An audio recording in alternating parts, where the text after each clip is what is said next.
ठीक है, ये आपका डाइजेस्टिव सिस्टम है। एक जब हम कहते हैं कि जहाँ फ्लो है वहीं ग्लो है, अगर पेट से संबंधित समस्या भी या स्पाइन से संबंधित समस्या भी या आपकी उंगलियों में झंझनाहट आना या पैरों में सुन्नपन आना, वो तभी आएगा तब आपका ब्लड का फ्लो ढंग से नहीं होगा। हम कई बार बैठ जाते हैं गटर में बैठ के, तो हमारी क्या यहाँ से ब्लड सप्लाई रुक जाएगी, रुक जाएगी ब्लड सप्लाई, तो क्या पैर झंझनाने लग जाएंगे। झंझनाएंगे तो फिर हम उठ के उसको यूँ पैर धड़काते तो सप्लाई बढ़ जाती है, तो पैर सर्कुलेट हो जाता है। यही एक बहुत ज़्यादा कॉमन वर्ड चल रहा है IBS, इरिटेबल बाउल सिंड्रोम। इसमें होता क्या है, वो एक ही बात है, चाहे IBS कह दो या पेट से संबंधित कोई समस्या कह दो, बात एक ही है। IBS में कहते हैं कि भाई आपका ब्लड सप्लाई ठीक से नहीं हो रही, आपके ऑर्गन्स पर सप्लाई ठीक से नहीं जा रही। तो बात एक ही है, पेट से संबंधित समस्या भी तभी आएगी जब आपकी ब्लड सप्लाई ठीक से नहीं जाएगी। अब चाहे उसको IBS कह दो या आपका डाइजेस्टिव सिस्टम खराब कह दो। आपने जो मुंह में से निवाला खाया उसको आपने बाइट किया और वो जो जैसे आया नीचे उसको बोलस बोल दिया, तो ये क्या है कि यहाँ पे कार्डियक स्पिंटर लगा हुआ है, और खाना यहाँ से आपने चबाया, ऊपर से चबा के यहाँ के आ गया और वो आपके स्टोमक में आ गया। ठीक है, स्टोमक से ये पाइलोरिक स्पिंटर में आ गया, पाइलोरिक स्पिंटर थोड़ा सा खुलेगा और आपका खाना बाकी नीचे आ जाएगा छोटी आंत में। छोटी आंत से जब ये इलियोसिकल वाल्व लगा हुआ है तो यहाँ से बड़ी आंत में आ जाएगा, बड़ी आंत से ट्रांसवर्स कॉलम से होता हुआ नीचे चला जाएगा, यहाँ आके ये रेक्टम के थ्रू बाहर आ जाएगा। यही सारी प्रोसेस होती है।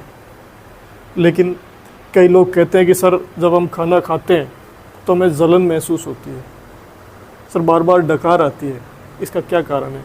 इसका कारण ये है, जब आप ये खाना खा रहे हो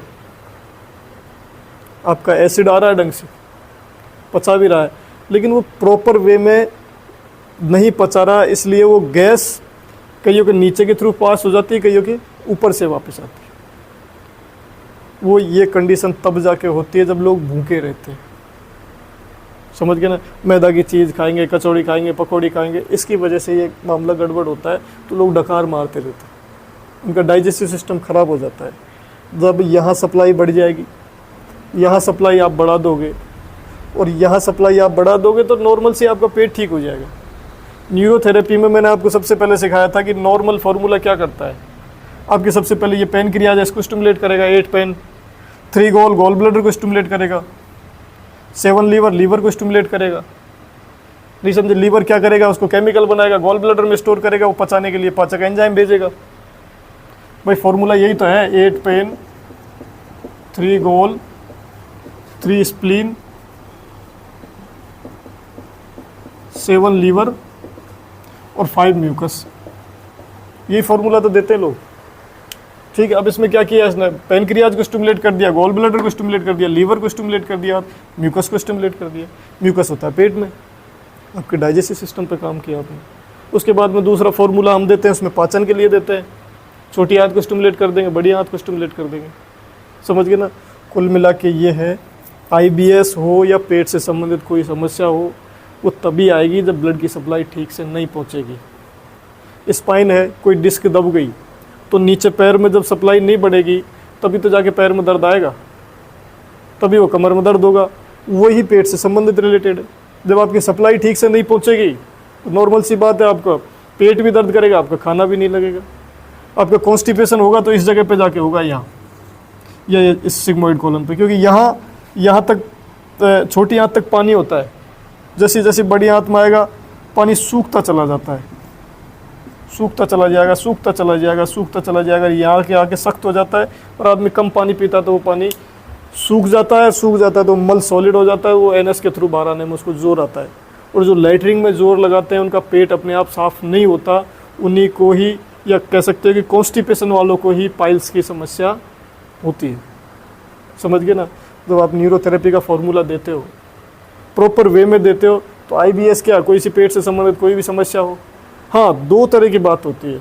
एक तो ठीक करने वाला नॉलेजवान होना चाहिए और ठीक करवाने वाला पेशेंस वाला होना चाहिए। क्योंकि आप जड़ी बूटी नहीं दोगे, कोई दवाई नहीं दोगे जो तुरंत खाते ही हो जाएगा। हाँ, लेकिन आप ऑनेस्टी और विद फॉर्मूले के साथ में अगर ट्रीटमेंट करते हो तो फर्स्ट ट्रीटमेंट से ही आपका पेट हल्का होना स्टार्ट होगा और आपकी ये प्रॉब्लम ठीक होना स्टार्ट हो जाएगी। क्योंकि डे बाय डे अभी हमने इसको डाइजेशन को सेट कर देंगे, कई कहते हैं सर मेरे को यहाँ अटका अटका सा महसूस होता है, इसका मतलब क्या है, उसको एसिड बढ़ रहा है और ऊपर के थ्रू निकल रहा है। और एसिड तो रहेगा ही बॉडी में, एसिड जा ही नहीं सकता, एसिड का काम ही खाना पचाने का। अगर एसिड ही नहीं बनेगा तो खाना पचेगा ही नहीं। तो क्या करते हैं, खाने पचाने, एसिड घोर होता है, वो खाने को पचाने के लिए आएगा, लेकिन पैनक्रियाज उसको पचाने के लिए क्या भेजता है, एल्कली भेजता है कि उसके एसिड को शांत करो। जितने भी पैनक्रियाज के पाचक एंजाइम होते हैं वो एल्कलाइन भेजते हैं कि भाई इसको थोड़ा शांत करो, नमक भी उसके साथ में भेजते हैं। दूसरा, ये लीवर भी उसको गोल ब्लैडर के लिए तैयार करके स्टोर कर देता है कि भाई तू ज़रूरत आने पर पाचक एंजाइम भेजे। इधर से पैनक्रियाज से भी मदद ले दी जाती है कि भाई पैनक्रियाज भी जो भेजेगी वो भी उसको एसिड को ही शांत करेगा। तो गोल ब्लैडर और पैनक्रियाज दोनों मिलकर पेट का जो एसिड है उसको शांत करने का काम करते हैं। नहीं तो एसिड इतना घोर होता है कि अगर आप यहाँ से डाल दो ना किसी बेड पे तो जला के नीचे निकल जाए। अब कहोगे सर उससे सुरक्षा कौन करता है, तो म्यूकस मेम्ब्रेन्स होती है इसके अंदर, परत होती है, वो उससे उसकी सुरक्षा करेगी। कुल मिला के पेट से संबंधित बीमारी को न्यूरोथेरेपी के अलावा विदाउट मेडिसिन डाइजेस्टिव सिस्टम को या बॉडी के किसी भी सिस्टम को, इस चिकित्सा के अलावा मेरे अनुभव में तो कोई ऐसी चिकित्सा है नहीं कि इस सिस्टम को ठीक कर सके। तो यही आईबीएस है। आईबीएस में क्या होता है, वही गैस बनती है, वही खाना नहीं पचता, लोग बार बार पेट को ही देखते रहते हैं, सूखते चले जाएंगे। तो न्यूरोथेरेपी चिकित्सा आराम से ठीक कर सकती है, कोई विशेष बड़ी बात नहीं। अगर आप इस तरह की किसी भी समस्या से हो तो आप कॉन्टैक्ट नंबर दे रखे होंगे, उसमें संपर्क कर सकते हैं, ये भी समस्या ठीक होती है आराम से। ठीक है, इससे संबंधित कोई पूछना है? ठीक है, ये आईबीएस होती है, कुछ नहीं है इसमें, नथिंग, कोई ज़्यादा विशेष बड़ी बात नहीं। लोगों को डिप्रेशन में डरा दिया जाता है कि यार तेरे को आईबीएस हो गया, आईबीएस का कोई इलाज नहीं, क्यों नहीं, आराम से हो जाएगा।